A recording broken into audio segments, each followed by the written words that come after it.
माझे वडील पायपेटी खूप सुंदर वाजवायचे, बासरी खूप सुंदर वाजवायचे, तबला उत्तम, भरतनाट्यम उत्तम, म्हणजे ह्या सगळ्या कला होत्या वडिलांकडे.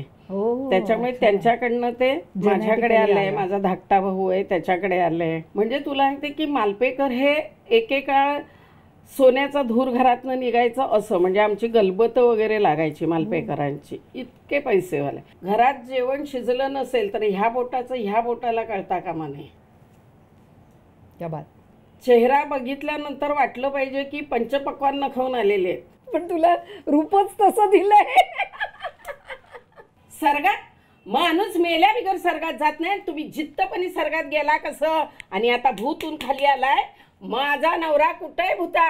अगं म्याच तुझा नवरा आहे, आणि असा तसा नाही, मग कसा कसा हाय. धमाल उडवून दिलीस मग सगळे जण. प्रभाकर पणशीकर, सतीश दुभाषी यांच्याबरोबर काम करायचं ती खंत मला अजूनही वाटते की ह्या मंडळींबरोबर विजयाबाईंबरोबर नाही काम करता आलं. नाना पाटेकरांबरोबर नाटकात नाही पण सिनेमात काम केलं. मी पटकन महेश हात धरला आणि म्हटलं, महेश मला चांगलं काम करायचं रे, तुझ्याकडे चांगलं काम दे ना मला, चांगला रोल. त्याने असं बघितलं, मेधाकडे बघितलं आणि मला म्हणाला, केस कापशील? मी म्हटलं हो. म्हणजे काकस्पर्श एक माइलस्टोन, त्याच्यानंतर दुसरा मुळशी पॅटर्न. आणि सगळ्यात महत्त्वाचं, मी इंडस्ट्रीत राहूनही निर्व्यसनी राहण्यापाठीमागचं कारण अशोक सराफ. वाह, क्या बात आहे. गोट्या सिरियल मधली काकू ना तुम्ही असं विचारतात, 500 रुपये जा, 500 रुपयान मागता. हो, क्या बात आहे सविता यार, मान गए यार. नमस्कार, मी सविता मालपेकर. आत्ताच मी कांचन अधिकारी यांच्या बातो बातो मे या कार्यक्रमामध्ये आले गप्पा मारायला कांचन बरोबर. खूप वर्षापासूनच्या आणि खूप आत्ताच्या दिवसांपासूनच्या आमच्या गप्पा राहिल्या होत्या. म्हटलं आज गप्पा मारूया. आम्ही खूप दोघींनी छान गप्पा मारलेल्या आहेत. त्या गप्पा बघायला तुम्ही विसरू नका, सबस्क्राईब करायला विसरू नका, शेअर करायला विसरू नका, आणि आठवणीने नक्की बघा.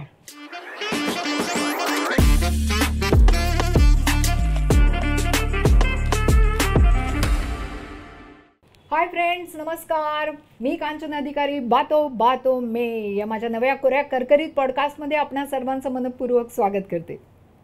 मंडळी, मराठी नाटक असो, मराठी सिरियल असो किंवा मराठी चित्रपट असो, या तिन्ही माध्यमात अतिशय लीलया वावरणारी अशी एक माझी अगदी जवळची मैत्रीण आहे. आणि तुम्ही तिला काष्टा साडीतली बाई असं म्हणून ओळखता. कारण बहुतेक ठिकाणी ती काष्टा साडीतच तुम्हाला दिसून येते. So welcome Savita Malpekar. नमस्कार. नमस्कार नमस्कार. सविता, आत्ताला मी म्हटलं त्याप्रमाणे तू असंख्य नाटकात कामं केलेली आहेस. मग ते गाढवाचं लग्न असो, दीपस्तंभ असो, डार्लिंग डार्लिंग असो, हँड्सअप असो, अशी अनंत नाटकं आहेत. पहिल्यांदा आपण तुझ्या नाटकांच्या प्रवासाकडे वळूया. तू ह्या व्यवसायात कधी कशी आलीस? मला माहिती आहे तू राजापूरची आहेस, रत्नागिरी जिल्ह्यातला. सो प्युअर कोकणाचं अगदी सगळं कोकणातली आहेस. कोकणातल्या सगळ्या गोष्टी तुला अवगत आहेत. आणि एक महत्त्वाची गोष्ट म्हणजे आमची डार्लिंग डार्लिंग सविता ही अतिशय सुंदर स्वयंपाक बनवते.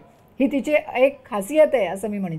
ती सुगृहिणी म्हणतात ना, तसे तिच्या हाताला अगदी सुग्रास अशी चवच आहे. सविता, आपण वळूया तुझ्या नाट्य प्रवासाकडे. तू राजापुरातनं इथे आलीस कशी? 75 साली. हो, अच्छा. पण कशी काय? माझं शिक्षण आणि सगळंच राजापूरला झालं. माझे वडील 73ला गेले. हो, अच्छा. तुम्ही किती भावंड? आम्ही 5 भावंड, 3 बहिणी, 2 भाऊ. लहान भाऊ सगळ्यात 2.5 वर्षाचा होता, वडील गेले तेव्हा. आणि मी 14-15 वर्षाचे होते. आणि मग ते 7वीत 8वीत होते असेल त्यावेळेला. आणि मी मोठी, सगळ्यात मोठी. आणि माझी आई 35 वर्षाची होती. आणि वडील माझे 41. म्हणजे आत्ता कालच 1 सप्टेंबरला वडिलांना माझ्या 51 वर्ष पूर्ण झाली. आणि आत्ता 2 महिन्यापूर्वी माझी आई गेली. आणि वडील गेल्यानंतर एक तर घरची जबाबदारी, भावंडांची जबाबदारी, आणि सगळे. लहान शाळेत असताना मी गॅदरिंग आणि हे अशा ह्याच्यात करत होते. म्हणजे या क्षेत्रात यायचे वगैरे असं काही नाही डोक्यात. आवड होती. म्हणजे त्यावेळेला असं सिनेमा वगैरे बघितले ना की शाळेतल्या मैत्रिणी वगैरे चर्चा करायचो आणि मग तेव्हा मैत्रिणी मला म्हणायच्या आठवते पहिला बघितलेला सिनेमा? नाही. म्हणजे तेव्हा आम्ही ना आमचं जे घर आहे राजापूरला त्याच्या समोरच सिनेमा थिएटर. कुठलं ग? आझाद चित्रमंदिर. बरं. अगदीच म्हणजे फक्त असं क्रॉस करायचं की समोर थिएटर. म्हणजे आमच्या गॅलरीत उभं राहिलं आणि जर आम्ही थिएटरवाल्याला सांगितलं ना डोरकीपरला की जरा पडदा बाजूला करून ठेव रे, की घरात ना आम्ही गॅलरीत बसून सिनेमा बघायचो. अरे वा. म्हणजे इतकं हे होतं.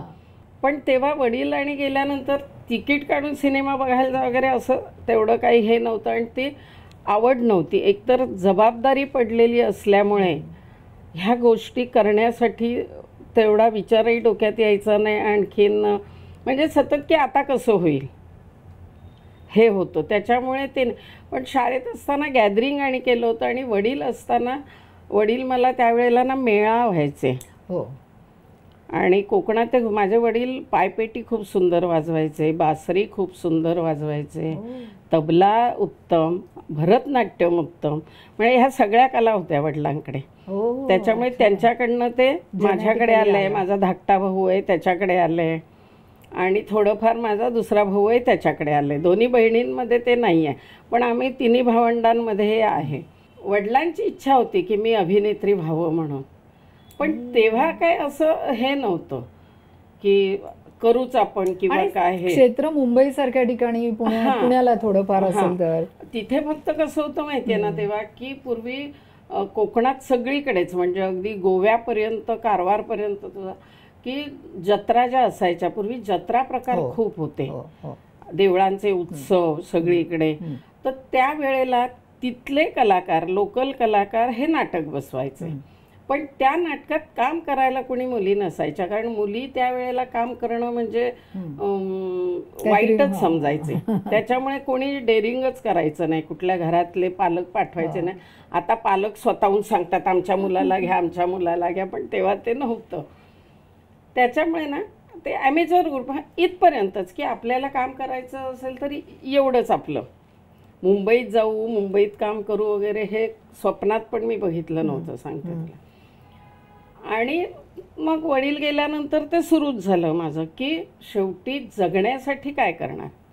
म्हणजे तुला सांगते की मालपेकर हे एकेकाळ सोन्याचा धूर घरातनं निघायचं असं म्हणजे आमची गलबतं वगैरे लागायची मालपेकरांची. इतके पैसेवाले. मुळात काय की त्यांनाच माहिती नव्हतं की आपण इतक्या लवकर जाणार आहोत.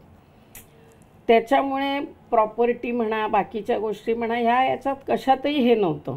त्या काळात माझ्या आजोबांच्या वाट्याला 13 घरं म्हणजे वाडे आणि त्यावेळेचे 7 लाख. आत्ताचे कित्येक करोड झाले. असं त्यांच्या वाटणीला वगैरे आलेलं असं ते असं मालपेकरांचं प्रस्त राजापूरमध्ये सगळ्यांचं. पण असतात ना चढ उतार शेवटी असतात बाकीच्या गोष्टी असतात असं ते सगळं होतं. पण एक होतं की कुठेही खचून न जाता म्हणजे आई वडिलांची ती एक शिकवण होती की कुठलंही काही झालं तरी खचायचं नाही. खंबीरपणे उभं राहायचं आणि ते करण्याची ताकद तुमची असली पाहिजे. आणि कष्टाला मरण नाही. कष्ट केले पाहिजे. कष्ट करून केलेल्या कष्टाचे पैसे मागायला लाज वाटता कामा नये. मुळात ते कष्ट करायलाही लाज वाटता कामा नये. म्हणजे कष्ट करायचे तर उद्या समजा काहीच नाही आहे तर एखाद्याच्या घरी जाऊन आपल्याला भांडी घासायची आहेत. मग आपल्याला पैसे मिळतील किंवा आपण घर चालवू शकू. तर ते करायला लाज वाटता कामा नये कारण तुम्ही ते कष्ट करून मिळवणार आहात. स्वकष्टाचे पैसे. हात नाही पसरायचे कोणाकडे. बरोबर. आणि घरात जेवण शिजलं नसेल तर ह्या बोटाचं ह्या बोटाला कळता कामा नये. क्या बात. चेहरा बघितल्यानंतर वाटलं पाहिजे की पंचपक्वान्न खाऊन आलेले आहेत. पण तुला रूपच तसं दिलंय. तुला देवाने रूपच तसं देऊन पाठवलंय. त्याच्यामुळे असं होतं ना की एकतर ही घरातनं शिकवण म्हणजे आजी आजोबांपासून सगळ्यांचंच की आपलं दुःख कोणाला सांगू नये. सुख सांगावं आनंदाने. दुःख सांगायचं नाही. त्याच्यामुळे कुठलीही परिस्थिती असली तरी त्याचा गवगवा किंवा कुठल्या दुखण्याचा गवगवा करणे कौतुक करत बसणं हे आमच्या घरातनं आम्हाला शिकवलेलं नाही. त्याच्यामुळे मला बरेच जण आपल्या क्षेत्रातले म्हणतात, अगं तुझी शुगर कधी 400 असते, कधी एवढी असते, मी आणि म्हणते तुला तू पण म्हणतेस अहो, की कसं काय तू कशी करतेस. तू बापरे तू याच्यात काम केलंयस असं नाटक वगैरे करून बाहेर बापरे असं तर वाटतं. ते हे सगळं ना असं ते शिकवण असल्यामुळे ना ते इतकं कणखर झालेलं आहोत ना आम्ही भावंड सगळी 5 भावंड आमची. म्हणजे माझ्या भावंडांमध्ये पण असं हे आहे, ते म्हणतात अक्का तू करू शकतेस ते आम्ही नाही करू शकणार. हो. कारण मी वडील गेल्यानंतर मीच मुळात मोठी असल्यामुळे Yes. ते सगळे टक्के टोणपे खात खात म्हणजे कसं फाईट आयुष्याला करायला पाहिजे, आणि म्हणून आजही कोणाची हिंमत होत नाही समोर येण्याची. ते मात्र आहे. म्हणजे डोळ्यात डोळे घालून बोलायची हिंमत नाही कोणी करणार. खरंय. ते तेवढं करत आलेलं असल्यामुळे ना आज इतकी वर्ष कुणीही गॉडफादर नसताना खरंय. कोकणातनं आलेली मुलगी, गॉडफादर कुणी नाही, आणि आज 50 वर्ष इंडस्ट्रीत टिकून राहणं, टिकून राहणं याला खूप महत्व आहे. It is not that easy. की ही आईवडिलांची कृपा आणि माझ्या मायबाप रसिकांचं प्रेम, आणखीन घरातल्यांचा पाठिंबा, याच्यामुळेच ह्या गोष्टी होऊ शकतात, नाहीतर नाही. करेक्ट आहे. त्याच्यामुळे डार्लिंग डार्लिंग हे नाटक मला मिळालं म्हणजे राजा कात्रे, विवेक त्यावेळेचे, ही सगळी मंडळी, राजा गोसावी हे माझ्या वडिलांचे मित्र. हो. कारण माझे वडील पुण्याला आंधळ्यांच्या शाळेत सुद्धा ना पेटी आणखीन शिकवायला जायचे. हो. अच्छा. ओके. पानशेतचं धरण फुटलं त्यावेळेला माझे वडील तिकडे होते. म्हणजे मी लहान होते, आई आणि आम्ही तिथे पुण्यामध्ये? होतो, पुण्यात हां. होतो त्यावेळेला माझे वडील बापरे. हे करायचे. तर त्याच्यामुळे ना राजा गोसावी वगैरे हे सगळे मित्र होते. राजा कात्रे, बाबूराव गोखले, नंतर राजा गोसावी, विवेक, ही सगळी मंडळ. तर जेव्हा कोकणात पूर्वी नाटकाचे प्रयोग खूप व्हायचे, अजूनही होतात. म्हणजे 10-10, 15-15 दिवसाचे दौरे हो, हो, असायचे हो, त्यावेळेला. हो, अगदी. आणि राजापूरला तर थिएटरला असायचं, तेव्हा झापाची थिएटर्स असायची, आत्तासारखी असे बांधलेली थिएटर्स नाही. I know, yeah. आणि आमचं घर आणखीन नदी आहे समोर, आणि नदीच्या तिथे ते झापाचं थिएटर असायचं. ते फक्त नाटकाच्या ह्या सीझनलाच ते थिएटर बांधलं जायचं. हां.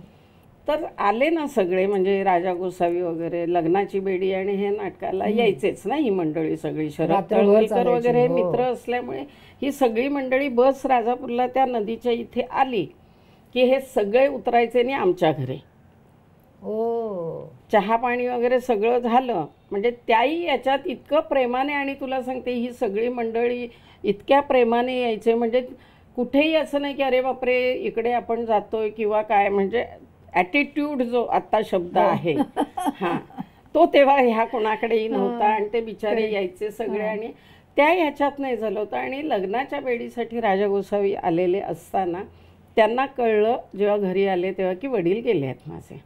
मग तू काय करतेस? मग म्हटलं इथे मी ॲमेच्युअर ग्रुपचं करते आणि असं असं आहे. मग मुंबईत तुला आवडेल का यायला? मुळात त्यावेळेला मुंबईत यायचं म्हणजे तुमचं राहण्याची आणि सोय पाहिजे. आता कसं डेअरिंग करून येतात मुलं मुली PG आणि राहतात. घरं मिळतात आता. म्हणजे पीजी अकोमोडेशन मध्ये पहिलं पूर्वी start मिळायचं करतात. नाही. असं कोणी ठेवून नाही घ्यायचं. पूर्वी लिव्ह अँड तुझ्या लायसन पण नात्यातलं नाही कोणी मिळायचं. नव्हतं? नाही होते ना, तेच सांगते. लिव्ह अँड लायसन वगैरे पूर्वी नव्हतं. त्याच्यामुळे राजाभाऊंना काही ते माहिती नव्हतं. तर तू आलीस तर तुझी, तर म्हटलं माझा मामा आजोबा सगळेच मुंबईत. म्हणजे माझ्या आईचं जन्मही मुंबईतलं आहे, आणि पण आईचं आजोळ. म्हणजे माझं आजोळ कोकणात देवगडला, अच्छा. पण आईचं सगळं हे इकडेच मुंबईत काळा चौकीला, लालबागला. त्याच्यामुळे माझं बरंचसं लहानपण जवळजवळ सगळं लालबाग काळा चौकी इकडेच गेलं आहे. काळा चौकी, लालबाग परेल. कारण माझ्या आजोबांचं सोन्या चांदीची पेढी, आईच्या काकांच्या पेढ्या, असं ते सगळ्यांचे सोन्या चांदीचे हे असल्यामुळे, दैवज्ञ ब्राह्मण असल्यामुळे हे सगळं. हो. त्याच्यामुळे तिथे मग मी म्हटलं माझी सोय आहे, मी राहू शकेन मुंबईत, असं काही हे नाही आहे. मग मामाकडे मी आले. मग मामाने मला हे दिलं. मामा माझा खूप लवकर, तोही त्याच्या वयाच्या 32व्या वर्षी गेला. मामा माझा जो अतिशय प्रेम करायचा आमच्यावर आणखीन खूप, आणि त्याला राजापूरला यायला खूप आवडायचं. त्याच्यामुळे तो राजापूरला यायचा. आणि त्यावेळेला कसं असायचं माहिती आहे ना, नॉनव्हेज म्हटलं ना की तेव्हा कसं सणाला यालाच व्हायचं. मामा यायचं की आम्ही खुश असायचो की बनणार. म्हणजे हां, मग ती गावठी कोंबडी आणि हे ते असं ते सगळं असायचं. त्याच्यामुळे त्याचा आम्हा 5 भावंडांवर खूप प्रेम होतं आणि खूप लाड करायचं. म्हणजे माझे तर खूपच लाड त्यांनी केले. त्या मानाने माझ्या भावंडांना त्याचं प्रेम कमी मिळालं, तो लहान लवकर होते ते. गेल आणि ती लहान होती म्हणून. मग हळूहळू ते झालं. मग मामा गेल्यानंतर नाही म्हटलं तरी थोड्याशा गोष्टी हे होतात. मग माझ्या मावश्या, म्हणजे माझी मावशी एक आपला संजय नार्वेकर जो आहे हां. त्याची काकी सक्की, ती माझी सक्की मावशी. ओ अच्छा. आणि एक मावशी माझी वरळीला राहते आणि एक भांडुपला राहते.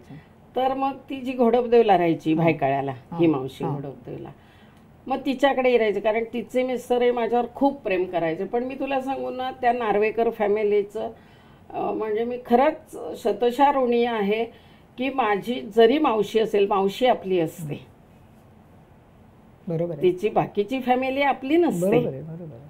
पण त्याही याच्यात माझ्या मावशीने आम्हाला आधार दिला. माझा मामा गेल्यावर मी त्यांच्याकडे राहिले, माझ्या मागची बहीण राहिली.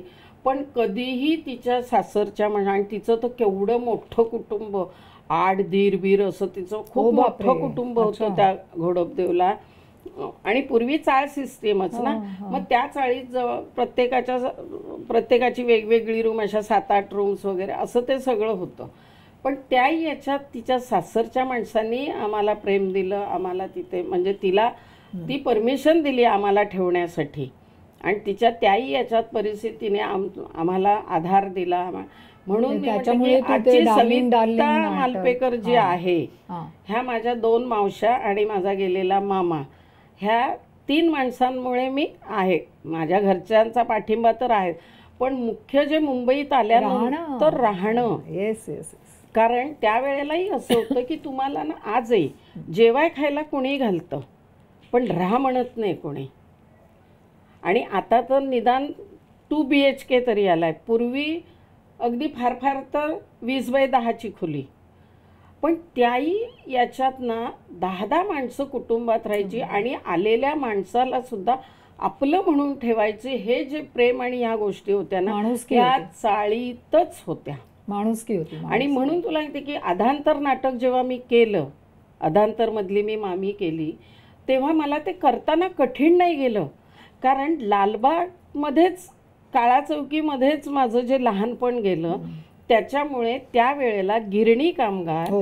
हे सगळे म्हणजे तुझं सातारा, कोल्हापूर वगैरे ह्याच भागातले आणि कोकणातली मंडळी होती जास्त, बाकी कुठल्या ह्याच्यातली नाही. त्याच्यामुळे ते कॅरेक्टर मालवणी भाषेतलं असलं, ते करताना मला मजा आली. आणि ते मला कारण डोळ्यांनी बघितलेलं होतं ना आपलं स्वतःच आपलं, त्याच्यामुळे काही कॅरेक्टर ही त्या चाळीत राहिल्यामुळे ना खूप शिकायला मिळालं आणि खूप करायला मिळालं मला. पण तू स्वतःमध्ये खूप अशी प्रगती करून घेतलीस हळूहळू हो. कर. मग तुझं पहिलं नाटक डार्लिंग डार्लिंग. डार्लिंग राजा गोसावी. राजा गोसावी, अशोक सांग ना सराफ, त्यातला काहीतरी नैना छान आपटे. आठवणी. त्या नाटकातही मी तुला सांगते, म्हणजे मुख्य भूमिका वगैरे नाहीच, रिप्लेसमेंट म्हणून राजाभाऊनी मला बोलवलं. पण तेव्हा काय होतं माहितीये ना, काम करायला मिळणं, काम मिळणं महत्वाचं होतं. एक्झॅक्टली. बरं, असं काही स्वप्न नव्हतं की झाडाच्या मागे गोल गोल फिरायचं, हिरोईनच मला व्हायचंय वगैरे, असलं माझं काही नव्हतं. सांगते तुला, त्या वेळेला त्या वयाची समज म्हण किंवा त्या वयात असणाऱ्या आपल्यावर असणाऱ्या जबाबदारी तुझ्यावरती आलेली होती, सगळ्या कुटुंबाची जबाबदारी तुझ्यावरती आलेली की होती. मला हिरोईनच मिळायला पाहिजे, मला हेच मिळायला पाहिजे, असलं काही नव्हतं. जे मिळेल ते काम करणं. कारण मला मुंबईत राहून ज्यांच्याकडे मावशीकडे राहते, मामाकडे राहते, यांना थोडेसे पैसे देऊन, तेव्हा फार काही पैसे मिळत नव्हते, पण त्यातलेच पैसे मग तू भरले 50 रुपये दे, पण ते 50 रुपये सुद्धा समोरच्या माणसाला महत्त्वाचे होते आणि आपल्यालाही ते महत्त्वाचे होते. त्यातले उरवून परत घरी घरी पाठवायचे. पाठवायचे. हो. हे होतं त्यावेळेला. त्याच्यामुळे ना की रिप्लेसमेंट आहे. हो, मी आधी रिप्लेसमेंटच खूप केल्या. तर तुझ्यावर कुटुंबाची जबाबदारी म्हणजे होती. दीपस्तंभाला सुद्धा मी रिप्लेसमेंटच केली, पण रिप्लेसमेंट करून महाराष्ट्र शासनाचं अवॉर्ड घेतलं. क्या बात आहे, क्या बात आहे. मला आधी सगळ्यात पहिलं डार्लिंग डार्लिंगची तुझी एखादी नाटकातली अशी खुमासदार आठवण. पहिल्यांदा म्हणजे कोकणात आलेलं, जसं मी म्हटलं, तर तो हे लिहायचा. बरं दिग्गज राजा भाऊन ओळखत होते, पण अशोक सराफ, तेव्हा अशोक सराफचा पांडू हवालदार हो, गाजलेला लागलेला आणि हे आणि हिरो एवढं मोठं मटेरियल, नाव. Hero material. हा, नैना आपटेची ओळख होती, म्हणजे राजाभाऊ आणि ते नाटकांसाठी यायचे त्याच्यामुळे. आणि मच्छिंद्र कांबळी त्यात होता. नंतर ती नयन इनामदार म्हणून ती होती, अरुणा भट होती. ह्या सगळ्या जणी, त्यांच्यात मी एवढीशी आलेली. अशोक सराफ बरोबर रिहर्सलला उभी राहिले तर तो हेल यायचा माझा. मग ते अशोक आणि राजाभाऊ तो हे करण्यासाठी असं नाही, हे असं बोलायचं. म्हणजे तेव्हा ही खूप हे होतं की आपल्या नाटकात आलेली आहे, हे आपलं आहे. एक्झॅक्टली हे होतं. त्याच्यामुळे ना मला अशोकने, राजाभाऊनी, नैनाबाईंनी इतकं सांभाळून घेतलं आणि माझी भाषा सुधारली. म्हणजे माझा तो हेल गेला. त्याच्यानंतर काही शब्द जे यायचे ते नाही, हे असंच बोललं पाहिजे. एकदा काहीतरी झुरळ असं काहीतरी शब्द होता, ते झुरळ दिसतं आणखी, तर मी काहीतरी वेगळं म्हटलं. मग ते माझ्याकडनं अशोकने करून घेतलं. मला आजही ते आठवतं. आणि सगळ्यात महत्त्वाचं, मी इंडस्ट्रीत राहू नये, निर्व्यसनी राहण्यापाठीमागचं कारण अशोक सराफ. वाह, क्या बात आहे. लहान होते मी, इथे काय इंडस्ट्रीत चालतं अमकं हे ते काहीच माहिती नाही. मग मला अशोकने सांगितलं होतं, डार्लिंगची पार्टी होती आणि याच्यात त्याने मला फक्त डोळ्यांनी खुणवलं होतं की नाही. मी जेव्हा मान बघितले तेव्हा म्हटलं काहीतरी ते वेगळं आहे, ते काय ग्लास आपल्यासमोर ठेवलेला आहे, आपण काही उचलायचं नाही आहे ते. आणि मग मला अशोकने सांगितलं होतं की जो उद्देश घेऊन तू इंडस्ट्रीत आली आहेस, हे खूप मोहजाल आहे, मोहमय इथे आहे सगळ्या गोष्टी, पावलोपावली इथे मोह असणार आहे. तर त्याच्यावर मात करून तुला इथपर्यंत पोचायचं आहे. जे तू ध्येय घेऊन आली आहेस, तुझा फोकस तो असला पाहिजे. त्याच्यामुळे ते करायचं आहे तुला. तर प्रत्येक वेळेला ते आठव आणि त्या पद्धतीने वाग. जर तुला अभिनेत्री म्हणून नाव कमवायचं असेल आणि ह्या सगळ्या गोष्टी करायच्या असतील तर ह्या सगळ्या मोहांपासून तुला लांब राहिलं पाहिजे, तरच तू ते करू शकशील. हे बेसिकली तू पहिल्यांदा आलीस तेव्हाच अतिशय चांगल्या कसलेल्या कलाकारांच्या मध्ये तुला म्हणजे वावरायला मिळालं, त्यांच्याकडनं खूप तुला शिकायला मिळालं आणि त्याच्यामुळेच तुझ्या पुढच्या प्रगतीसाठी सुद्धा तुला हे झालं. मग त्याच्यानंतरचं दुसरं नाटक कुठलं तुझं होतं? दुसरं नाटक माझं होतं INTचं. अच्छा. दशावतारी राजा. ओके. जे तुलसी बेहरेने लिहिलं होतं, नारायण बोडस वगैरे. म्हणजे मी तुला खरंच सांगू, म्हणजे स्वामींची, बाप्पाची आणि आई वडिलांची कृपा म्हण सगळं हे, की मला ना सगळ्यात उत्तम कलाकारांबरोबर काम करायला मिळालं. ते आहे. म्हणजे मी मधुकर तोरडमलांबरोबर खूप काम केलं, रमेश भाटकर बरोबर केलं, सदाशिव अमरापूरकर बरोबर त्यांच्याबरोबर केलं, सदाशिव भक्ती बर्वे बरोबर काम केलं. देखील हँडसअप सारखं नाटक होतं, म्हणजे इतकं गाजलेलं नाटक. आणि तिथे मात्र सुरुवातीपासून होते, तिथे रिप्लेसमेंट नव्हते. त्याच्यानंतर चंद्रकांत गोखलेंबरोबर पर्याय नाटकात काम केलं, सुधीर बरोबर, जोशी बरोबर सिनेमात काम केलं, नाटकात काम केलं, यशवंत दत्त बरोबर काम केलं, वंदना गुप्ते बरोबर काम केलं, डॉक्टर काशीनाथ घाणेकरांबरोबर काम केलं. काशीनाथ घाणेकरांच्या बरोबर कुठलं? सुरुंग. हो, याचं आपल्या अभिजातचं ह्यूज बिग हिट होतं ते अभिजातचं. आणि नंदकुमार रावते. हो, म्हणजे त्यावेळेचे हे जे अरविंद देशपांडे, त्याच्यानंतर दिलीप कोल्हटकर वगैरे, ही दिग्गज डिरेक्टर मंडळींच्या हाताखाली काम करायला. माझं काम करायचं राहिलं प्रभाकर पणशीकरांबरोबर. प्रभाकर पणशीकर, सतीश दुभाषी यांच्याबरोबर काम करायचं. ती खंत मला अजूनही वाटते की ह्या मंडळींबरोबर विजयाबाईंबरोबर नाही काम करता आलं. नाना पाटेकरांबरोबर नाटकात नाही पण सिनेमात काम केलं. पण नाटकात एक स्टेजवर काम करण्याचं जे होतं, भट साहेबांबरोबर म्हणा, लागून बरोबर मी डॉक्टरांबरोबर नाटकात नाही केलं पण सिनेमात केलं.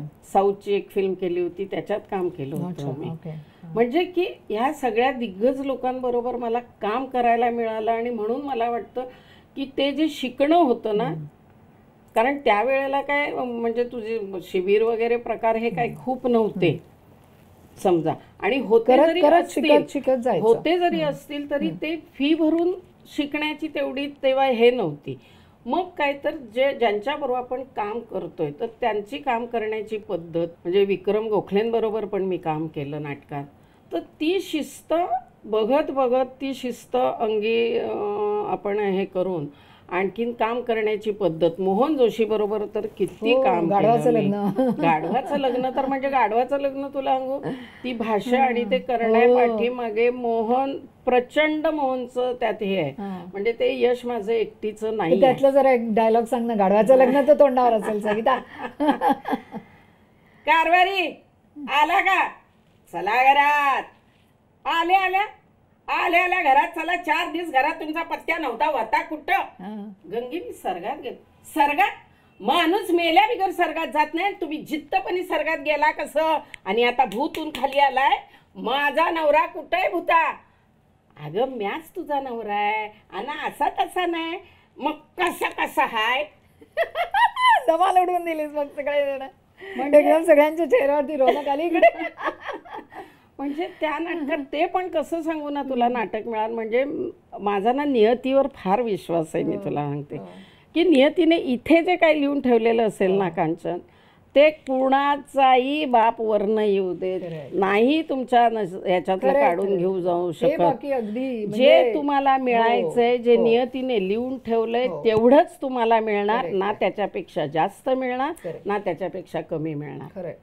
बघायला पण जायला तेव्हा 10 पैसे तिकीट काढून जायचं म्हणजे पण जीवावर ग त्यावेळेला. तर काय मी बघितलेलं नाही, काय नाही, फक्त ऐकून. गाढवाचं लग्न नाटक आणि लोकनाट्य वगैरे असं ते. मग तेव्हा तुला सांगते नाट्य दर्पण रजनी व्हायचं. ते एकच अवॉर्ड गेले 25 वर्ष ते व्हायचं. दामले संजय म्हणून त्याला दामले ऑस्कर म्हणायचा. सुधीर दामले. पण तिथे कसं होतं, पार्शलिटी नाही, काही नाही, मैत्री नाही, काही नाही. जेन्युअनली त्या माणसांनी 25 वर्ष म्हणजे हॅट्स ऑफ आहे त्यांना. खरंच आहे. खरोखरीच त्या कुटुंबियाला खरंच म्हणजे शतशः दंडवत आहे. इतकं त्या माणसांनी केलं. ऑस्कर सारखं. तेव्हा पण कसं असायचं माहिती ना, अरे बापरे भक्ती बरोबर आपल्याला हे झालंय, नॉमिनेशन झालंय म्हणजे मला मिळालंच असं होतं. करेक्ट आहे, अगदी करेक्ट आहे. मला आठवतं तेव्हा तुला सांगते ज्या लोकांबरोबर नॉमिनेशन व्हायचं ना, ते सुद्धा आपल्याला की मिळालंच आपल्याला. मला अजूनही आठवत आहे जिप्सीच्या कॉर्नरवरती संजय मोने नेहमी and the Damle Oscar goes to. म्हणजे तुला सांगते ना त्यावेळेला स्मिता तळवलकर, वंदना, रेखाताई, भक्ती, स्वाती चिटणीस वगैरे हे सगळे दिग्गज लोक होते. लालनताई आणि यांच्याबरोबर नॉमिनेशन झालं ना तरी असं वाटायचं अरे बापरे ह्या लोकांबरोबर नॉमिनेशन झाले म्हणजे थोडंफार आपण काहीतरी केलंय, म्हणजे करतोय, शिकतोय आपण काहीतरी. पण Savita, you enter into the skin of the character. हे मी तुला सांगेन, तुझं लक्ष्मी सरस्वती जी मालिका होती त्याच्यामध्ये तू केवळ तो बाज कोळणींचा तो शिकण्यासाठी तू खूप प्रयत्न केलेले होतेस. मी म्हणजे सिटी लाईट मार्केटमध्ये कोळीण माझी जिच्याकडे मी रोज घ्यायची, ती देवा नाव तिचं. तर मी एकदा म्हटलं देवा मावशी मला ना हे कोळणीचं रोल करायचं आहे, भाषा. बरं कुठलंही काम करायचं झालं तर आधी मला ते आलं पाहिजे ना, मला कळलं पाहिजे तर मी तुमच्यापर्यंत पोचवणार, माझ्या मायबाप प्रेक्षकांपर्यंत पोचवणार. नाही तर काय, मलाच कळत नाही आहे, मलाच त्याचा अर्थ कळत नाही आणि मी काहीतरी बोलले तर म्हटलं येतील ना मारायला मला लोक सगळे, तर आधी मला येऊ दे. मग त्या देवा मावशीला मी सांगितलं, म्हटलं देवा मावशी मला ना कोळ्यांची भाषा शिकायची, तर कुठे होईल. आणि वर्सोव्याच्या पण कोळणी माझ्या, एक कल्पना म्हणून होती, एक हेमा म्हणून होती, वरळीची शकुंतला म्हणून. तर मी ना सगळ्यांना आपलं मला कोळी भाषा शिकायची, कोण शिकवेल कोण शिकवेल. तर त्या म्हणाल कुठल्या, कारण आमच्या कोळ्यांमध्ये वेगवेगळ्या आहेत भाषा. तुला एकच वाटत असेल सविताताई, तर ते नाही. तुला माहिती आहे का, कोळ्यांची जी क झैलं ही आगरी. हो अच्छा, हे पहिलं कळतंय मला. मी काय एवढं डीप गेलेलं नाही. आता जे बोलतात का नाही कोळी म्हणतात, ती कोळी भाषा नाही, ती आगरी भाषा बोलतात. अच्छा ओके. कोळ्यांची भाषा म्हणजे वरळी कोळीवाड्याची म्हणे वेगळी, अच्छा, खार दांडावाल्यांची वेगळी, वर्सोव्यावाल्यांची वेगळी कोळीवाडा, तुझा कुलाबा कोळीवाडा वेगळी, पालघर कोळी वेगळे, सातपाटी वेगळी, बापरे. कोकणातल्या कोळ्यांची अजून वेगळी. हा. कोकणातले म्हणजे मॉमेडियन सगळे कोळी. हा. हेवनी ये रे, हम्म. म्हणजे इकडे ये. हम्म. त्याच्यामुळे ह्या सगळ्या भाषा, तर मी त्यांना सांगितलं, म्हटलं मला अशी भाषा पाहिजे की मी ती बोलल्यानंतर लोकांना कळलं पाहिजे. पब्लिकला हां, कळायची. हा. अशी कुठली आहे कुठल्या ह्याच्यातली. तर मग मला त्यांनी सांगितलं त्या की खारदांडा. हा. मग मी देवा मावशीला पकडली, ती खारची, खारला तिचं घर. म्हटलं देवा मावशी मला भाषा शिकायची आहे, काय करू. माझी मुलगी शिकवेल तुला. हम्म. सुलभा तिची मुलगी, ती विडो बिचारी, आणि ती तिच्याकडेच राहायची तिकडे. तर आणि एअर इंडियात नोकरीला मुलगी तिची. हो बापरे. हां, तर म्हटलं आता कसं. मग मला म्हणाली एकदा ये घरी. मग खारदांड्याला गेले मी घरी तिच्याकडे. मग त्या सुलभाला भेटले, फार गोड अगदी फॅमिली. आणि मग म्हटलं असं असं आहे, मला शिकायची आहे भाषा, काय करता येईल. ती म्हणाली मी शिकवेन तुला, पण तुला कसं जमेल, मी जॉबला जाते, मला संध्याकाळी यायला 6-6:30 होतात घरी. मी म्हटलं त्याच्यानंतर येईन, जेव्हा जेव्हा मी असेन तेव्हा तेव्हा येईन, शूटिंग नसेल तेव्हा. आणि तेव्हा फक्त लक्ष्मी वर्सेसच एक डोक्यात ना, की ते आलं पाहिजे, मला ती भाषा आलीच पाहिजे, हे माझं फार हे नाही, होतं. पण प्रत्येकच तुझ्या प्रत्येक कॅरेक्टरमध्ये, मग ते काकस्पर्श मधलं असो, ते आपण त्याच्या पुढे येणारच आहोत, त्याच्यासाठी तर तू तुझे सगळे केस उतरवले होते. तर मग ती म्हणायला लागली चालेल. मी म्हटलं मग मी रोज संध्याकाळी 7 वाजता येईन, म्हणजे तू आल्यानंतर तुझं फ्रेश होणं बिणं ते झालं की मी येईन. असं करून मी जायला सुरुवात केली. मग ती मला शिकवायला लागले. मग जेव्हा भांडणाबिंडणाचे सीन असायचे ना, तेव्हा तिची एक मैत्रीण, तिने सांगितलेलं. मी म्हणायची की भांडणाचं असेल ना तेव्हा तू कोणाला तरी बोलव, म्हणजे मला तुम्ही कशा भांडता ते. कारण नुसती भाषा येऊन उपयोग नाही गं, बॉडी लँग्वेज पण आली पाहिजे त्यांची, नाही तर नुसतं वाक्य देऊन काय करू.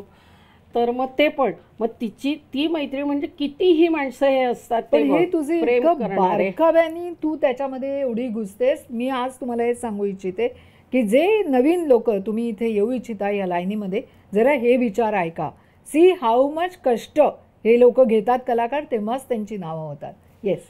आणि मग ती पार्ल्याला मार्केटमध्ये बसायची हो. तिची मैत्रीण. हो. मग ते मासे विकून वगैरे सगळं झालं ना की ती 10-10:30ला यायची. मग मी तुमचं 12 शिक्षण? वाजेपर्यंत असायचे. मग माझं शिक्षण सुरू व्हायचं. मग सुरुवातीला हे केलं, मग त्याच्यानंतर तो तेव्हा वॉकमन यायचा ना, हो, हो. तो वॉकमन घेऊन गेले मी. मग त्याच्यात मी टेप करायचे आणि मग ते ऐकायला. आत्मसात करून मग ते ऐकायचं ते पण. आणि नंतरच्या याच्यात मी सिटीलाईट मार्केटमध्ये बसले. का तर मला त्यांची बॉडी लँग्वेज कळली पाहिजे. काय बात आहे यार सविता, मानते कारण तुला यार. त्यांची मी ती इतकी वर्ष काम करते ॲज अ डिरेक्टर म्हणून, पण एवढी वर्ष झाली मला काम करून, परंतु एवढी मेहनत घेतलेली माझ्याकडे नाही, कोणच नाही. I never seen an artist who has taken so much of मेहनत. म्हणजे I can understand till the language आणि हे ते, पण बॉडी लँग्वेजसाठी तिकडे जाऊन बसणं. कारण ना त्यांची त्यातलं एखादं छोटंसं जरा गिरायकांना बघ ना. बोलवण्याची पद्धत वेगळी कसं आहे. सांग सांग सांग जरा. हावर ये रे दादा, हां घे. हां अरे काय कवऱ्याला पाहिजे तुला, बोल तर. हां 500 रुपये. जा 500 रुपयान मागता. हो. क्या बात आहे सविता यार, मान गए यार. म्हणजे ना की हे त्यांचं तर ते यायला पाहिजे ना ग. अगं पण काय खरंच मस्तच यार. मी पाहिलं नाही ग एवढं कोणाला की आणि मला ना म्हणजे मला कुठल्याही मला कमिटमेंट आणि ह्या गोष्टीचं मला फार हे आहे. येस आय नो की मी जर एखादं कॅरेक्टर, मला समोरच्या डिरेक्टरने जर माझ्यावर तेवढा विश्वास टाकलाय, तर मी 100% नाही मला उतरता आलं तर निदान मी 80% तरी आली पाहिजे. अरे you are more than 100 like. की नाही बाबा. आणि मी डिरेक्टरकडे गेले ना की सुरुवातीला मी कोरी पाटी आहे, मी कोरी पाटी, तुम्हाला जे पाहिजे ते मला सांगा. त्या कोऱ्या पाटीवरती दिग्दर्शकाच्या जोडीला तू पण जे काही गिरवतेस ना, त्याच्यामुळे तो म्हणजे तुझी कला, म्हणजे तुझा तो प्रत्येक जो कॅरेक्टर तू निर्माण केलास. आता आपण काकस्पर्शकडे बोलूया की ती जी भूमिका होती त्यातली, ती तुला महेश मांजरेकरांनी बोलवून सांगितलं काय तुझं आलं. मी तुला ती जे मी म्हटलं ना की नियती, आणि तेव्हापासून तो खूपच माझा नियतीवर विश्वास बसलाय. मी सांगते तुला, मी ज्योतिषाकडे जात नाही, मला ते आवडत नाही. आपण आपले ज्योतिष आपण आपलं हे ज्योतिष आहे मनगट, ते मजबूत आहे तर सगळं आहे. खरंय खरंय खरंय, अगदी खरंय. काही कुठला ज्योतिषी आपलं आयुष्य घडवू शकत नाही. ज्योतिषी का इव्हन कुणीच नाही, आपणच आपलं आयुष्य घडवत असतो असं मला वाटतं. म्हणजे हे माझं मत आहे. नाही नाही, करेक्ट आहे. याच्यासाठी मी अमय खोपकरची खरंच खूप आभारी आहे. प्रत्यक्ष त्याला अमयला हे माहिती पण नाही आहे, आजही माहिती असेल का नाही मला माहिती नाही, पण मी माझ्या प्रत्येक इंटरव्ह्यूमध्ये ते म्हणते, कारण ज्यांच्यामुळे आपल्याला काही गोष्टी मिळतात त्यांना विसरून उपयोग नाही आहे. येस. काय झालं, अमय खोपकर तेव्हा ते मनसेचं माहीम रेती बंदर आहे ना, तिथे कोळी महोत्सव भरायचा. हो, अजूनही करतात. हां, तर तो कोळी महोत्सव होता आणि अमयने बोलवलं होतं की सविताताई या तुम्ही म्हणून. तेव्हा तो सगळ्याच कलाकारांना बोलवायचा आणि शेवटचा दिवस होता. आणखीन मी गेले, माझी नात होती, लहान मुलगी होती बरोबर, बहीण होती, गेलो आम्ही. आणि ते VIP लोकांसाठी जे हे बसायला टेंट केलेले असतात त्या ह्याच्यात अमय होता. तर आले मी म्हणून सांगायला मी तिथे गेले आणि तेवढ्यात महेश मांजरेकर आले आणि मेधा सांगायला. तोपर्यंत मी मेधाला ओळखत नव्हते, महेशकडे काम केलं होतं त्याच्यामुळे, आणि नाटकाचं आणि असल्यामुळे आपल्याबरोबर असल्यामुळे. जिथे मी माझी माणसं असतात ना त्यांच्याकडे काम मागायलाही मला लाज वाटत नाही. मी हक्काने सांगते मला काम करायचंय तुझ्याकडे, कांचन मला काम दे, किती वेळा तुला सांगितलंय. आपण उचापतीकडे येणार नंतर. आणि काय माहिती नाही मला कांचन, मी पटकन महेशचा हात धरला आणि म्हटलं महेश मला चांगलं काम करायचं आहे रे तुझ्याकडे, चांगलं काम दे ना मला, चांगला रोल. त्याने असं बघितलं, मेधाकडे बघितलं आणि मला म्हणाला केस कापशील. मी म्हटलं हो. एवढंच एवढंच. पण तुला हे माहिती नव्हतं केस कापशील म्हणजे गोटा करशील का? तर नाही, टक्कल करशील का, केस कापशील म्हणजे टक्कल करशील का? हो म्हटलं. म्हणाला तुला कळवतो. मला आनंद झाला ना की कळवतो म्हणाला, याच्यात पण आनंद असतो ना आपल्याला. तर म्हणजे मोठा डिरेक्टर, मोठा ऍक्टर आणि ह्या याच्याकडे आपलं चल बघतो असं तर म्हणाला, कळवतो तर म्हणाला, बघू पुढचं पुढे काय ते. आणि गेलं माझ्या डोक्यातनं की बाबा महेशला सांगितलं. आम्ही सगळं ते फिरलो, 4-5 दिवस होऊन गेले, काही फोन नाही. बरोबर महेश राहायचा माझ्या घरापासून 5 मिनिटावर मोगल लेनमध्ये. घरी काय जाशील, एक आदरयुक्त भीती असते का नाही, जरी वयाने लहान असलं तरी. तसं ते जाणार कसं विचारायला किंवा फोन कसा करायचा. बघू म्हटलं, स्वामींना म्हटलं स्वामी काय होईल होईल असं आपलं, मी स्वामींच्या फोटोकडे बघून होईल काय तरी असं. आणि एक दिवशी महेशचा फोन आला, येऊन तारखा घेऊन जा. क्या बात. गेले घरी पळत, 5 मिनिटावरच ना गेले, सगळ्या तारखा वगैरे. नक्की तू करतेस टक्कल? म्हटलं हो. मी एकदा हो म्हटलं, चंडी तुटो पारंबी तुटो. हां. तर मग तारखा दिल्या, एकही तारीख ॲडजस्ट होणार नाही. तेव्हा काही तसं काम खूप नव्हतं, त्याच्यामुळे काही तो प्रश्न नव्हता. आणि पूर्वी मला एक होतं की घरातल्यांसाठी वेळ किंवा घरातल्या कार्यक्रमांसाठी ना मला फार हे असायचं, नाही नाही नाही जायला पाहिजे, नाही नाही नाही करायला पाहिजे. पण मला नंतर कळायला लागले की नाही रे, आपल्याला काम महत्त्वाचं आहे. कार्यक्रम होत राहतात, हे गेलं तर नाही ना काय होणार, ज्याच्यासाठी धडपडतोय ते. तर हां म्हटलं, कारण आणि नेमकं ना 10 डिसेंबरपासून शूटिंग सुरू झालं. 12 डिसेंबरला माझ्या नातीचा पहिला वाढदिवस होता, पण मी काही बोलले नाही. मला 12 तारखेला जायचंय बियचं काही नाही. म्हटलं हो सगळ्या तारखा आहेत, काहीच नाही. त्यात सगळ्या तारखा ॲडजस्ट नाही होणार कुणाची तारीख, याचं कारण होतं की जेंट्स सगळ्यांनी केलेलं होतं टक्कल. प्रत्येकजण दुसरीकडे काम करणार होतं. अच्छा. त्याच्यासाठी त्यांनी ते हे केलेलं होतं की एकही तारीख कोणाची ॲडजस्ट होणार नाही. बरोबर आहे. आणि तर मला काय वाटलं की निघायच्या आधी एक दिवस टक्कल करायचं आहे, काय त्याच्यात. 1 का 2 नोव्हेंबरला काहीतरी महेशचा फोन आला मला की विक्रम गायकवाड घरी येणार आहेत, लुक टेस्ट आहे. तरी पण माझं काय समज लुक टेस्ट म्हणजे काय फक्त साडी बिडी नेसायची असेल अलवणवाली तोपर्यंत तुला सांगते मी अलवणातली आहे. माझा कॅरेक्टरचा ग्राफ मी काहीही विचारलेलं नाही कांचन महेशला. काही म्हणजे काहीच नाही विचारलं. मला का करायला सांगतोयस, काय आहे, मग माझा रोल केवढा आहे, काही विचारलं नाही मी. हो तुला हो म्हटलंय ना मी करणार. कारण हा विश्वास इतका होता महेशचा माझ्यावर असणारा विश्वास म्हण किंवा माझा महेशवर. टक्कल कोणी कुठलाही डिरेक्टर उगाच एखाद्या कलाकाराला सांगणार नाही की टक्कल कर. स्त्री कलाकाराला पुरुषांना सांगू शकतो, स्त्री कलाकाराला नाही सांगणार. म्हणजेच मी विचार केला की नक्की त्या कॅरेक्टरमध्ये काहीतरी असणार. आणि एवढा जर माझ्याबद्दल त्याला विश्वास वाटत असेल तर काहीतरी आहे. मग का विचारायचं आपण. एवढा तर विश्वास समोरच्यावर आपला असलाच पाहिजे ना. मग नंतर विक्रम गायकवाड त्या विषय हे झालं तर मला वाटलं काय मेकअप काय हे असेल, आणखीन काय साडी नेसायची असेल. तिथे गेल्यावर मला टक्कल आज करायचं आहे. ओके. तर तो मेधाच्या मैत्रिणीचं रुक्मिणीचं पार्लर त्याच्यातला तो राहुल म्हणून त्याला बोलवलं होतं घरी.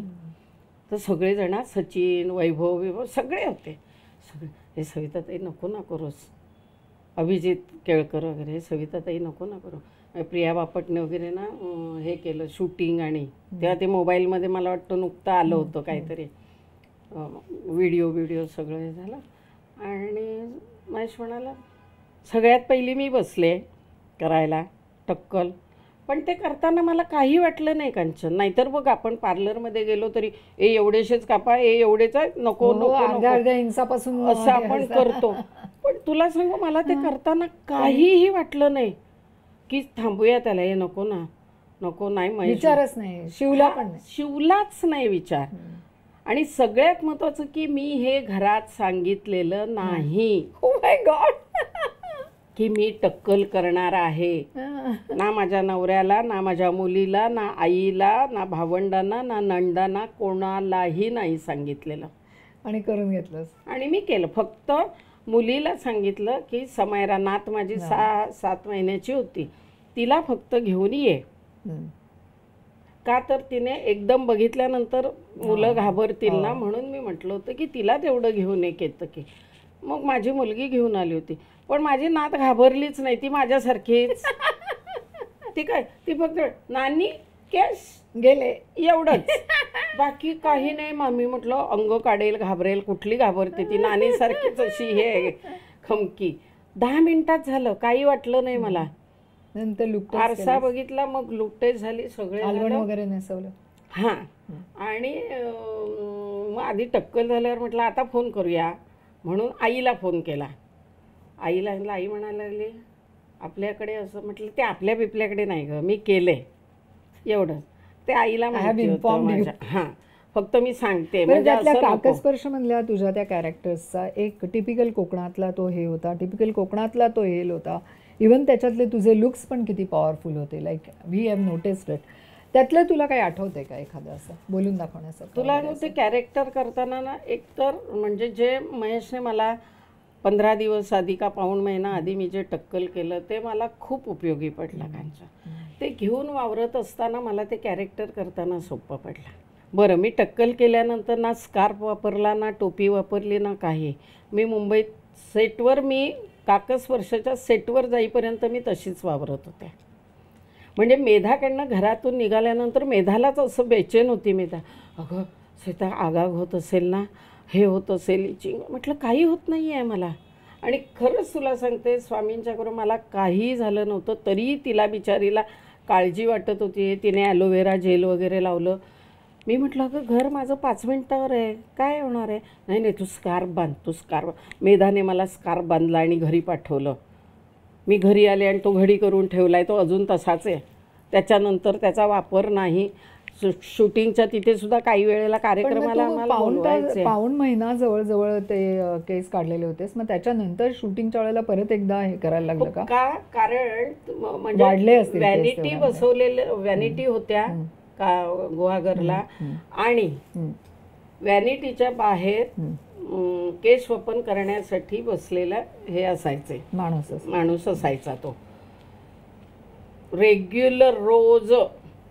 आणि मी रोज म्हणजे रोज सगळ्यांचं तर असायचं, पण माझं कसं होतं की ते मला काही वेळेला क्रूर दिसायला पाहिजे वगैरे हा विचार मी केलेला असल्यामुळे ना, मी आमचा तो गणेश म्हणून जो असिस्टंट होता महेश, त्याला मी विचारायचे की किती दिवस ह्याच्यामध्ये जाणार आहेत ह्या सीनच्या मध्ये. कारण केश वपन करायला त्या काळात महिन्यातून एकदाच नावी यायचा. आणि त्या बायकांना काळोखाच्या खोलीत ठेवलेलं असायचं. हे आमच्याकडे असल्यामुळे तुला ते माहिती आहे, मला माहिती होतं, ते मी बघितलेलं होतं. म्हणजे माझी आई माझी सांगायची, आईच्या आत्या होत्या दोघी तशा, तर त्यांना बाहेर जाताना ना ब्लाऊज पण नाही त्यांनी घालायचे, तो पदर फक्त असा घ्यायचा. आणि इतकं हे होतं, तर माझी आई म्हणायची की माझ्या बरोबर जर त्यांना मला घेऊन जायचं आहे, त्यांना कुठे बाजारात म्हणा कुठे, त्यांना ब्लाऊज घालायला तुम्ही देणार असलात तरच मी जाईन बरोबर. किती ना काळ म्हणजे मी तुला सांगू, माझ्या आईच्या बाबतीत पण ते झालंय. पण त्या वेळेला केश वपन आणि हे नव्हतं. माझे वडील गेले तेव्हा 73 ला. पण एक वर्ष माझी आई काळोखाच्या खोलीत असे, म्हणजे सकाळी 4 वाजता उठून अंघोळ बाकीचं सगळं बेसिकली, म्हणजे तेव्हा ते स्त्रीला विद्रूप करून टाकायचं, म्हणजे दुसऱ्या कुठल्या पुरुषाने बघता कामा नाही. कारण तरुण मुली असायच्या ना, लग्न लहान वयात व्हायचं, मुली लहान वयाच्या असायच्या आणि पुरुष मोठ्या वयाचे असायचे. तर त्याच्यामुळे ना की त्या बायका, त्यांचं आयुष्य हे एकतर मुळात कोकणातली असल्यामुळे, आजूबाजूला असल्यामुळे, आमच्या घरातही ते तसं असल्यामुळे ह्याच्यामध्ये माहिती होतं. एक त्याच्यामधला सीन मला आठवतो, जेव्हा तू असं तर पदर असा जेव्हा उघडून टाकतेस आणि तेव्हाची तुझी नजर अक्षरशः लाजवाब होती. म्हणजे ते जे काय तू केलेलं आहेस ना, खरं सांगते सविता, मैत्रीण आहे म्हणून नाही, किंवा मी तुझा इंटरव्ह्यू घ्यायला बसली आहे म्हणून तर त्याहूनही नाही, कारण तुझं माझं नातं तसं नाहीच आहे. We know each other since N number of years. बरं, ते तर झालंच तुझं काकस्पर्श तर अतिशय सुंदर होतं. आता दुसऱ्या ह्याच्याकडे बोलूया, मुळशी पॅटर्न. काकस्पर्शचं एक सांगेन मी, की जे मी हातपाठी घेऊन जी बोटं अशी हलवत चालते ना, तर तशी माझी आजी होती, वडिलांची काकी. ती तशी ना, म्हणजे वाकलेली होती ती, तुझ्या ह्याच्यामध्ये पण वाकलेली होती. आणि ती ना अशी चिडली बिडली ना की ती चालताना तशी ती चालायची. तर ते मला आठवलं, म्हटलं आपण हे करूया याच्यात, आणि मी ते केलं. Fantastic. That role was the, म्हणजे मला वाटतं तुला त्याच्यासाठी अवॉर्ड्स पण मिळालेले, महाराष्ट्राची फेवरेट कोण.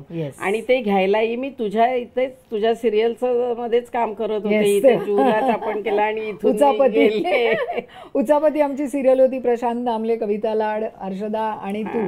आणि स्पेसिफिकली जेव्हा एपिसोडमध्ये तुझा रोल नसायचा तेव्हा स्पेसिफिकली प्रशांत सांगायचा, ए ढोलकी ढोलकी कुठे, ढोलकीचा रोल आण.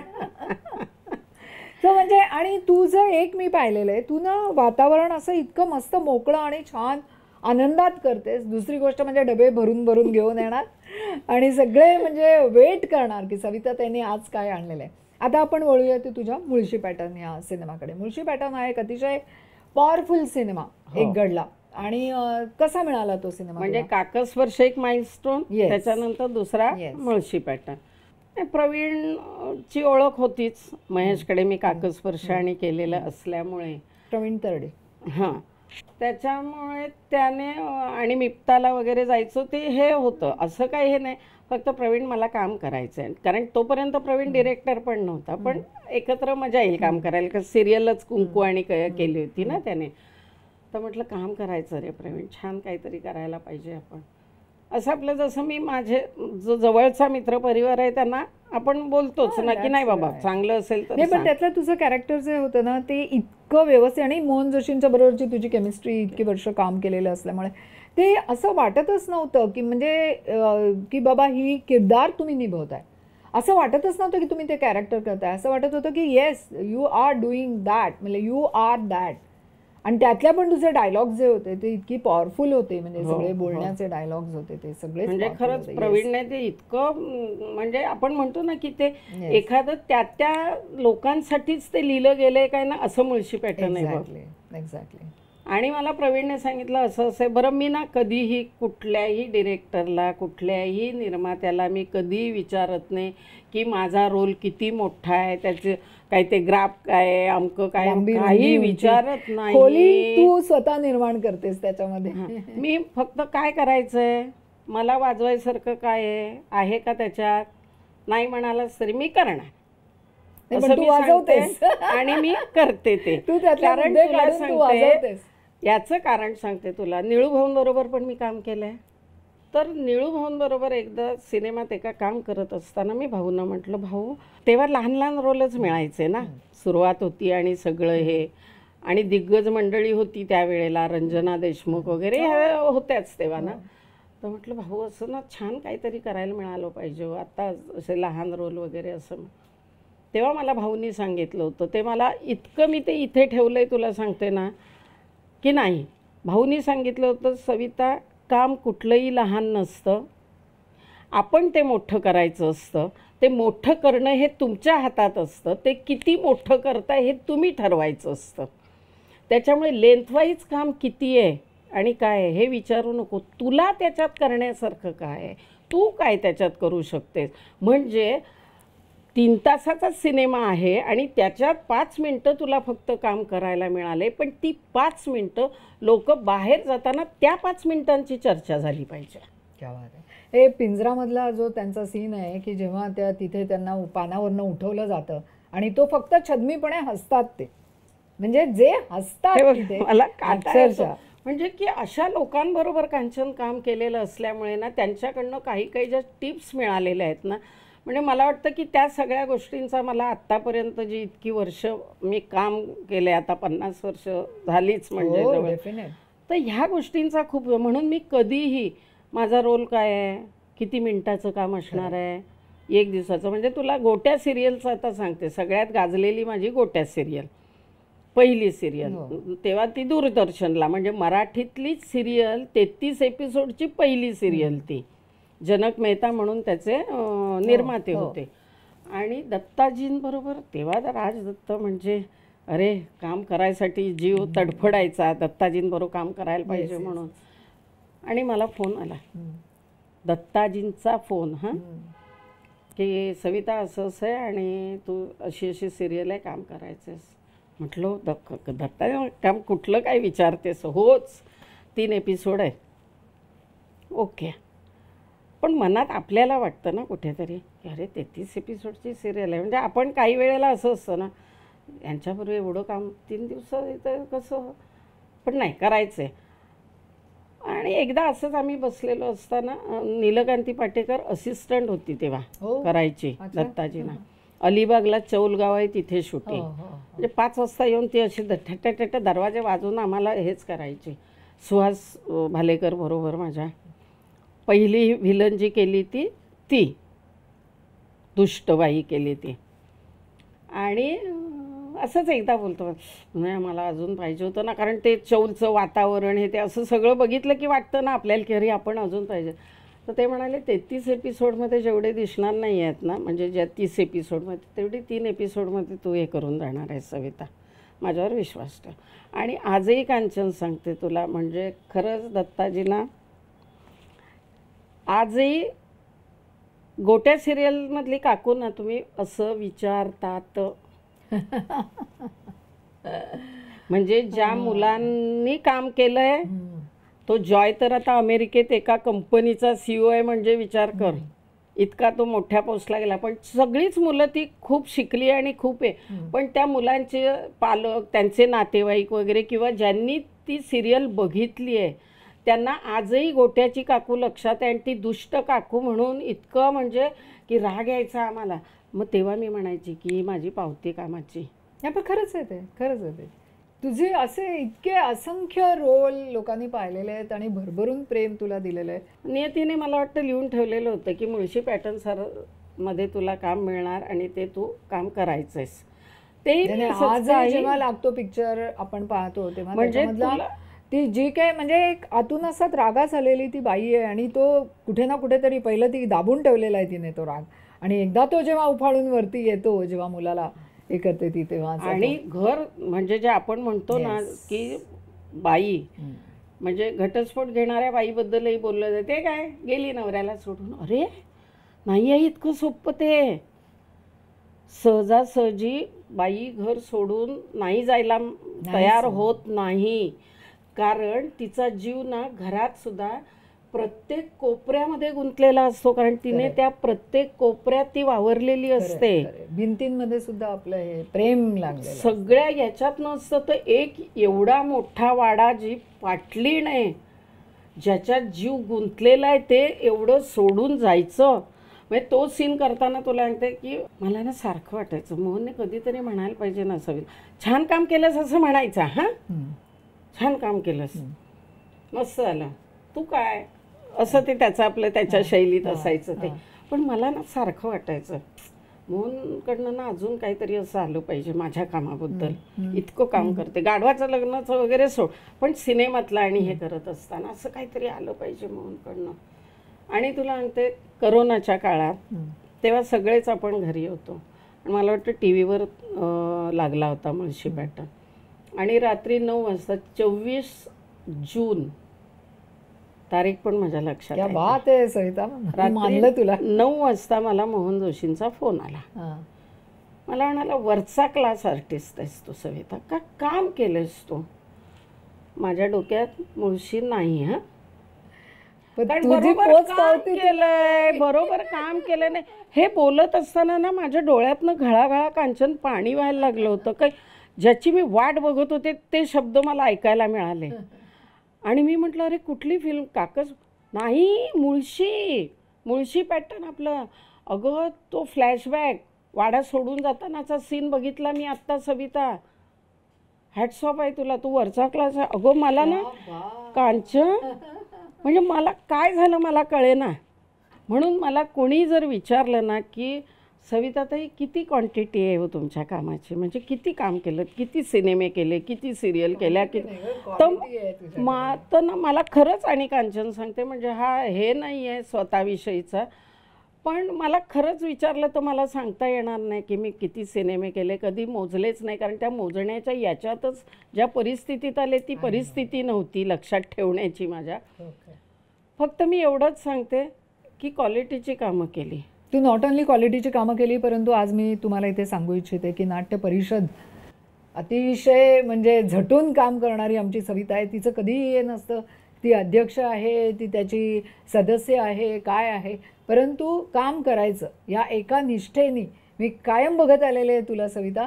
सगळ्यांची मोठ बांधण्याचं काम असेल तिकडे काय, जिथे कमी तिथे सविता असं मी म्हणेन, जिथे कमी तिथे आम्ही, असं तिचं ब्रीदवाक्य आहे असं मी म्हणेन. सविता, आज तू माझ्या बातो बातो में या पॉडकास्टमध्ये आलीस आणि तुझ्याशी गप्पा मारताना मला म्हणजे वेळेचं भानही राहिलं नाही, मला तिकडनं सिग्नलिंग झालं आणि त्याच्यामुळे कुठेतरी कारण आपल्या गप्पा ह्या संपणाऱ्या नाहीच आहेत, संपणाऱ्या नाहीच आहे. परंतु आपण परत एकदा आपण तुझा इंटरव्ह्यू करूया, कारण की तुझ्याकडनं ऐकण्यासारखं एवढ्या गोष्टी आहेत. आणि आज मी तुला सांगते, मी तुझे इंटरव्ह्यू पण बऱ्याचशा इतर पॉडकास्टवरती झालेले, परंतु त्याच्यामध्ये तुझं बालपण किंवा तुझ्या अंगावरती इतक्या लहान वयात पडलेली जबाबदारी आणि ती तू इतक्या समर्थपणे पेलत आज तू इथपर्यंत आलेस. तुझ्या मुलीला केतकीला इतक्या सुंदर तऱ्हेने शिकवलंस, तिचं लग्न केलं, आज तुला तुझी सुंदर अशी नात आहे आणि 5 भरून पावलं, सगळं छान तुझं हो. परमेश्वर तुला खरोखर तुला ज्या ज्या इच्छा आहेत त्या तुझ्या सगळ्या पूर्ण हो असं मी म्हणेन. धन्यवाद. आणखी अजून एका मैत्रिणीकडनं काय पाहिजे? आपण जीवाभावाच्या आपण मैत्रिणी आहोत, आणखीन हेच पाहिजे, हेच कमवायचे. कारण पैसा आज आहे उद्या नाही, चंचल आहे लक्ष्मी, पण माणसं. आणि तेच ना कांचन, राहून हल्ली वाईट वाटतं काम करत असताना सेटवर आपण ज्या पद्धतीने काम केलं आहे, जे उचापती म्हण किंवा जे ज्या लोकांबरोबर काम करत आले आणि आत्ताची काम करण्याची पद्धत, म्हणजे ते लोक चुकीचे आहेत हे म्हणायचं का काळ काय हे होतोय आणि तो का असं होतोय हे, त्याच्यामुळे ना काळ वाईट वाटते. मी इव्हन आत्ताला बघते हे बिग बॉस मध्ये वगैरे सुद्धा अशा तऱ्हेने वर्षा उसगावकर सारख्या एवढ्या मोठ्या दिग्गज कलाकाराला इतकं तिने इतकी वर्ष काम म्हणजे तिचं आयुष्य सगळं वेचलं तिने. तुझ्यासारखी कलाकार ज्यांनी आपलं अख्खं आयुष्य त्याच्यामध्ये घातलेलं आहे आणि एकदम फटकन within no time how dare आत्ताची नवीन पिढी असं बोलू शकते. Even I am amazed. पण आता काय करणार, इट्स लाईक म्हणजे मला नाही आवडत ह्या गोष्टी, to be very frank. You should respect the person, should respect. तो कलाकाराचा मान आहे. अगं तो ते कलाकाराचा मान नाहीच, आहे. म्हणजे मी आता तू तर हे वर्षाचं आणि सांगतेस, पण आत्ताची परिस्थिती म्हणजे आत्ताचं मी सांगते तुला. अगं आत्ता इव्हेंट होता, मी ज्या चॅनलवर आता सिरियल करते त्या चॅनलच्या ह्याच्यावर इव्हेंट होता. त्या चॅनलच्या ज्या सिरियल चालल्या त्या सिरियलचे सगळे कलाकार आलेचं ॲटिट्यूड